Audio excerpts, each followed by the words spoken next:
आज बनाया है मैंने घर पर ही रसमलाई केक। इसमें मैंने कोई भी अंडे वगैरह का यूज नहीं किया है और कोई भी ओवन वगैरह काम में नहीं लिया है। अभी यहाँ पर मैंने लिया है मूंगफली का तेल, जो कि नॉर्मल चम्मच होती है हमारी, वो 5 चम्मच लिया है।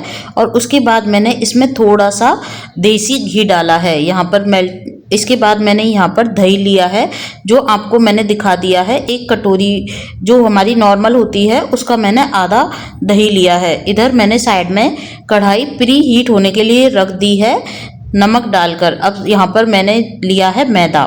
मैदे की ये जो कटोरी है ये हमारे घर में नॉर्मली मिलती ही है, इसीलिए मैंने आपको इसका मेजरमेंट बताने के लिए ये वाली कटोरी यूज में ली है। अब यहाँ पर मेरे पास ये भी एक है, इससे आप मेजर कर सकते हैं। तो ये मैंने 2 कटोरी फुल ले लिए हैं। ये जो मेजर करने का होता है ये पूरा 1 कटोरी का निकला है। अब यहाँ पर इसको छानने में, ये मैदा है, इसको छानने में थोड़ी सी परेशानी आ रही थी, तो मैंने आटा छानने की जो छलनी होती है उसको ले लिया है और उससे इस मैदे को अच्छे तरीके से छान लिया है। इसके बाद मैंने यहाँ पर 1 चम्मच यहाँ पर लिया है बेकिंग सोडा और उसके बाद लिया है बेकिंग पाउडर, ये ले लिए हैं। और इसके बाद मैंने यहाँ पर 1 कटोरी से थोड़ा सा कम रख लिया है, यहाँ पर पाउडर शुगर डाला है। जो चीनी होती है उसको मिक्सी के जार में पीस लिया था और उसी को काम में लिया है।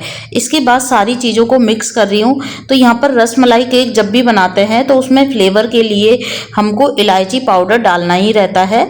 ये मैंने पीस के पहले रख लिया था। 1 चम्मच भर के इलायची पाउडर डाला है और 3-4 बूंदे यहाँ पर मैंने पीले फूड कलर की डाली है। अगर आपके पास केसर हो तो आप वो यूज कर सकते हैं। मेरे पास केसर नहीं था इसीलिए पीला फूड कलर लिया है। अब दूसरी साइड मैंने यहाँ पर डाल दिया है इसमें 1 कटोरी भर के दूध। अगर यहाँ पर ज़रूरत पड़ेगी तो मैं दूध और भी ले सकती हूँ, लेकिन इसी को अब यहाँ पर एक ही डायरेक्शन में पूरी चम्मच को मैं घुमाती जा रही हूँ। इससे जो हमारा सारा बैटर है वो एक जगह इकट्ठा हो जाएगा। तो यहाँ पर इसको मैंने इस तरीके से घुमा लिया है। 5 से 10 मिनट तक इसको इस तरीके से ही घुमाना रहता है। तो यहाँ पर देखिए बिल्कुल रिबन जैसी कंसिस्टेंसी आ गई है। ये घोल जो हमने बैटर बनाया है ये ना तो बहुत ही ज़्यादा गाढ़ा है और ना बहुत ही ज़्यादा पतला है।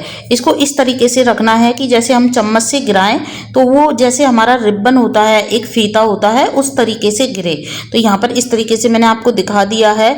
अब यहाँ पर एक मैंने हार्ट शेप का मोल्ड लिया है, केक टिन लिया है। इसको मैंने अच्छे से घी डाल दिया है और इसको डस्ट कर दिया है मैदे से। इससे क्या होता है कि हमारा कोई भी केक नीचे चिपकेगा नहीं, कोई भी हमको बटर पेपर वगैरह की ज़रूरत नहीं होती। और जो सारा बैटर है वो मैंने ट्रांसफ़र कर लिया है इस टिन में। तो यहाँ पर मैंने कढ़ाई को पहले से ही प्री हीट होने के लिए रख दिया था। रसमलाई केक होता है, इसको बहुत ही अच्छा टेस्ट आता है इसका। सारे केक की जो भी होती हैं उनमें रसमलाई केक बहुत ही अच्छा फ्लेवर देता है, टेस्ट देता है। अब मैंने कढ़ाई को पहले से ही गर्म होने के लिए रख दिया था। इसमें बिना कोई स्टैंड लगाए मैंने इसको केक मोल्ड को रख दिया है। जो केक टिन है हमारा उसको रख दिया है। 15 मिनट बाद मैंने इसको चेक किया था कि केक हमारा बैटर हमारा बहुत ही अच्छे तरीके से यहाँ पर फूला है, लेकिन ये अंदर से अभी कच्चा है। इसको पकने में अभी 15 मिनट और लगेंगी। 15-20 मिनट बाद मैंने इसको दोबारा से चेक किया था। तो यहाँ पर चाकू डालने से क्या होता है कि हमको अंदर तक इसका पता चल जाता है। अब साइड में इसमें हल्के हल्के क्रैक्स आने लग गए हैं और देखिए इसकी जो सिकाई है वो कितनी अच्छी हुई है। हमारे पास कोई भी ओवन वगैरह नहीं होता तब भी हम केक को घर पर बहुत ही आसान तरीके से बना सकते हैं। अब इसको मैंने निकाल लिया है और ठंडा होने के लिए रख दिया है। जब ये बहुत ही अच्छे तरीके से ठंडा हो गया है तो एक चाकू से मैंने इसमें हल्के से कट लगा लिया था साइड में, जिससे कि ये आसानी से, बिल्कुल आसानी से निकल गया है। और देखिए कितना अच्छे से ये फूल कर तैयार हुआ है। बहुत ही अच्छा फलपी हमारा ये बेस तैयार हो गया है उसका, रसमलाई केक का। तो यहाँ पर इसको हार्ट शेप का है और देखने में भी बहुत ही अच्छा लग रहा है। अब इसके ऊपर का पार्ट मैंने काट के रख लिया है साइड में। और यहाँ पर देखिए कितनी अच्छी इसमें जाली आई है। मैदे का केक बनाया है, आप चाहें तो सूजी का भी बना सकते हैं, आटे का भी बना सकते हैं। लेकिन जो रसमलाई केक है अगर आपको प्रॉपर बनाना होता है तो आप इस तरीके से एक बार ये रेसिपी ट्राई कर सकते हैं। बहुत ही इजी तरीका मैं यहाँ पर बता रही हूँ।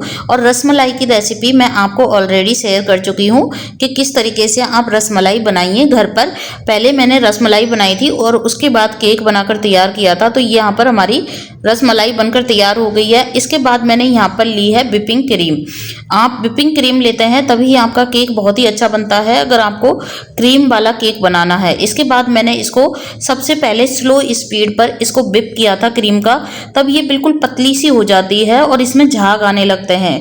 तो बिल्कुल भी डरने की ज़रूरत नहीं रहती कि अगर आप पहली बार कोई केक बना रहे हो या फिर अगर आपको व्हिपिंग क्रीम मिल गई है तो उसको व्हिप कैसे करें। बहुत ही सिंपल सा तरीका है। सबसे पहले स्लो स्पीड पर, फिर धीरे धीरे इसकी स्पीड को बढ़ाते जाते हैं।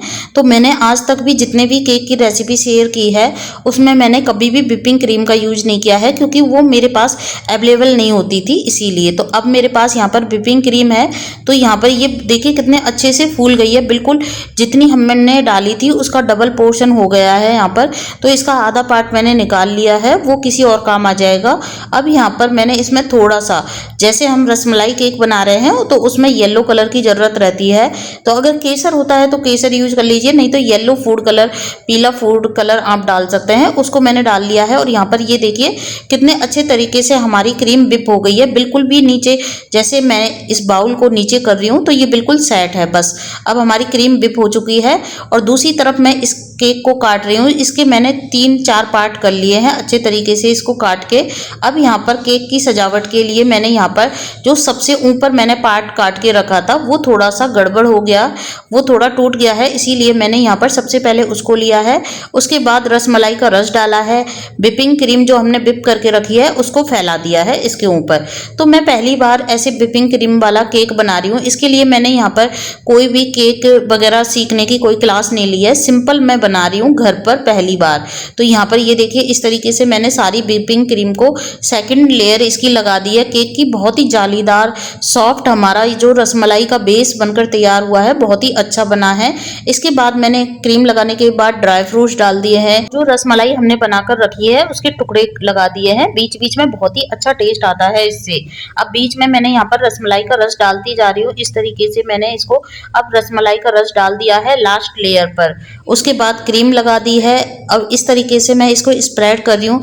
मैंने ये कोई भी केक वगैरह की कोई कुकिंग क्लास नहीं ली है, मैंने बस सारी चीज़ें यूट्यूब से सीखी हैं। तो देखिए इसी से मैंने ये क्रीम वगैरह सेट करना सीखा है। हो सकता है कि पहली बार में अच्छे से ये देखने में अच्छा ना हो, और ये केक मैंने अपने बेटे के जन्मदिन पर बनाया है।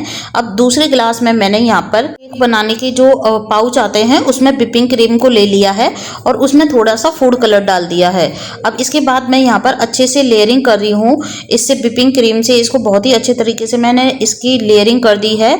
और जो केक बनाने के सामान आते हैं उसमें ये मेरे पास एक पेपर था, उससे मैं यहाँ पर इसको कट फोल्ड करती जा रही हूँ। इस तरीके से मैंने इसमें थोड़ी सी डिजाइनिंग डाल दी है जो अपने आप हो जाती है। इसके बाद मैंने यहाँ पर इसमें इस तरीके से इसको घुमाकर इसकी गार्निशिंग भी कर रही हूँ, इसको सजा रही हूँ। तो ये बहुत ही सुंदर सा केक हमारा बनकर तैयार होता है, देखने में बहुत ही अच्छा लगता है और खाने में तो ये जो केक है मार्केट के जो केक आते हैं उनसे 100 गुना बेहतर होता है। ये वाली जब हम खाते हैं तो हमारे मुंह में नहीं अटकता है, बहुत ही सॉफ्ट लगता है। इसकी सजावट के लिए मैंने यहाँ पर इस पे इस तरीके से इसकी सजावट कर दी है और व्हिपिंग क्रीम से बहुत ही अच्छा यहाँ पर सजावट हुई है। हाँ, इसमें मैंने जो चीनी पाउडर शुगर यूज किया है उसकी क्वांटिटी बहुत कम रखी है और व्हिपिंग क्रीम में मैंने यहाँ पर इसीलिए नहीं डाली है क्योंकि ये ऑलरेडी स्वीट थी, ये बहुत मीठी थी, इसीलिए मैंने यहाँ पर व्हिपिंग क्रीम में स्वीट नहीं डाला है, चीनी नहीं डाली है। और घर पर आप अगर अपने हिसाब से अपने अकॉर्डिंग एडजस्ट कर सकते हैं। तो यहाँ पर हमारा केक बिल्कुल बनकर तैयार हो गया है। इसको मैंने गार्निश कर दिया है बादाम पिस्ता से और रसमलाई जो हमने घर पर बनाकर रखी थी। रेसिपी पसंद आए केक की रेसिपी, प्लीज सपोर्ट करें, सब्सक्राइब करें चैनल।